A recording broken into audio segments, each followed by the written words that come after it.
पर हैं, लेकिन फिर भी ये रोते हुए घूम रहे हैं। ये बात समझ में नहीं आई महाराज।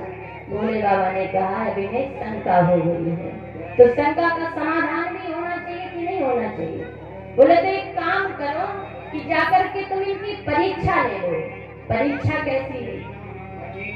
सती जी देखिए, एक गलती तो उनसे ये हो गई कि उन्होंने कहा कि उनका नाम कुंभज ऋषि है। ये कथा क्या सुनाएंगे? दूसरी गलती हो रही है कि उन्होंने सोचा कि जिस पत्नी के विरह में भटक रहे हैं, क्यों ना हो उसी पत्नी का वेश बना लो। अगर परमात्मा होंगे तो समझ जाएंगे, नहीं होंगे तो मैं भी समझ जाऊंगी कि कोई ऐसी राजकुमार है। अब जब सीता जी का वेश बनाया तो महाराज सीता जी का वेश बना करके आगे आगे चलने लगी। तो गोस्वामी तुलसीदास जी ने लिखा कि जब सती जी भेष बनाकर के सीता जी का आगे आगे चलने लगी तो राम जी समझ गए। राम जी क्या महाराज, सबको ही समझ जाएगा कि सीता जी तो वो हैं जो श्री रामचंद्र के पीछे पीछे चलते हैं, लेकिन ये कैसे सीता जी, श्री रामचंद्र जी पीछे और सीता जी आगे आगे चल रहे हैं। इसलिए इससे स्पष्ट नजर आता है कि ये सीता जी नहीं है। लेकिन लक्ष्मण दीखो सती कर भेसा, लक्ष्मण जी ने देखा सती जी का वेश की हमारी मर्यादा नहीं है सीता जी का वेश बना करके। लेकिन ये बताओ, राम जी है ज्ञान तो लक्ष्मण जी है वैराग्य, और बिना वैराग्य के ज्ञान अधूरा है, ज्ञान के बिना वैराग्य अधूरा है, भक्ति के बिना ये दोनों अधूरे। तो बोले ये हमारी सीता जी नहीं हो सकती।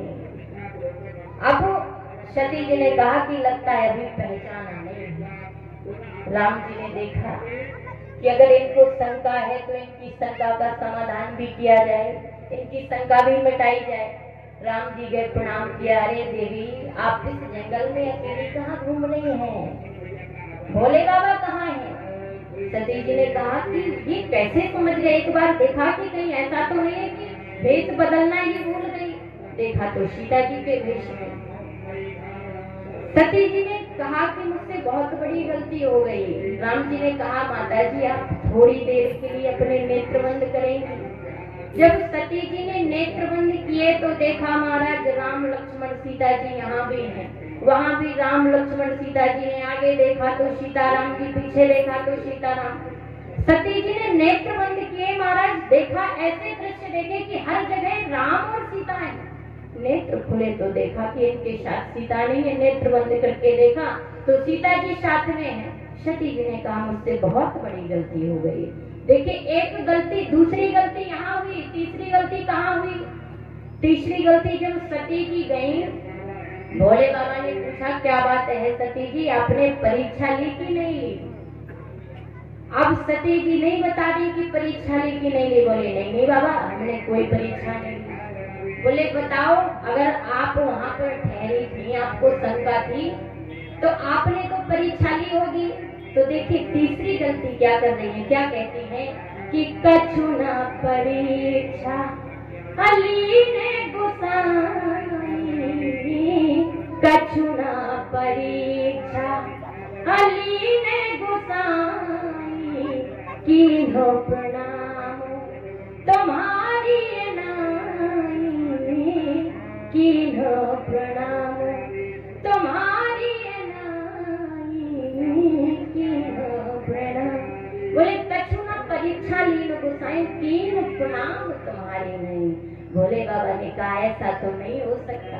अगर आपको हमारी तरह प्रणाम करना होता तो आप वहाँ पर रुकते ही नहीं, आप कहते ही नहीं कि ये राम जी नहीं हो सकते, ये लक्ष्मण जी नहीं हो सकते, ये सीता जी नहीं हो सकते। तो बोले इसका मतलब कि तुमने कुछ ना कुछ गड़बड़ जरूर की है। नेत्र बंद करके देखा तो सती की सीता कर वेशा। नेत्र बंद करके देखे तो अरे बोले ये क्या गलती हुई? सती जी ने आज मेरे माता का वेश बनाया है। और जब माता का वेश बनाया उन्होंने सती जी से कुछ नहीं कहा, सती जी से कुछ भी नहीं कहा, लेकिन मन में विचार करते हैं कि आज सती जी ने मेरी माता का वेश बनाया है। अगर मैं सती को अपनी पत्नी रूप में ग्रहण करता हूँ तो मेरी माँ का अपमान होगा। इसलिए मैं ये प्रण करता हूँ कि सती के इस रूप से मेरा भेद नहीं रहेगा।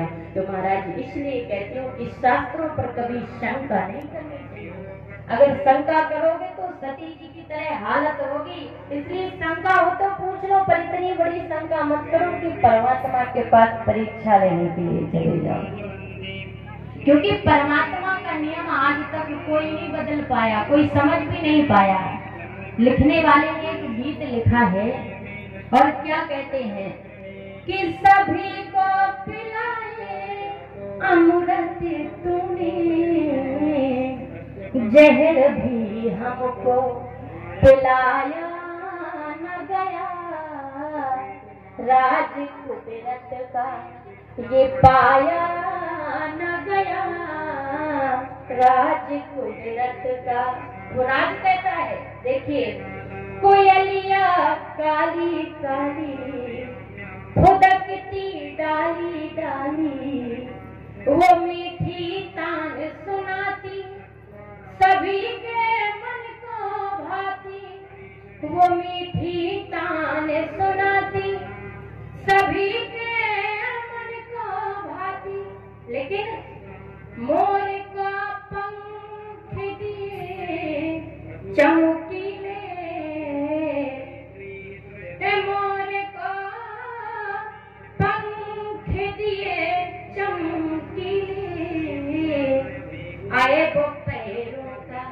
कभी महाराज मोर के पैरों को देखना कितनी सुंदर लगती है देखने में, लेकिन फिर भी मोर का पंख दिए चमकीले, आए वो पैरों का छिपाया न गया, राज कुदरत का ये पाया न गया, राज कुदरत का।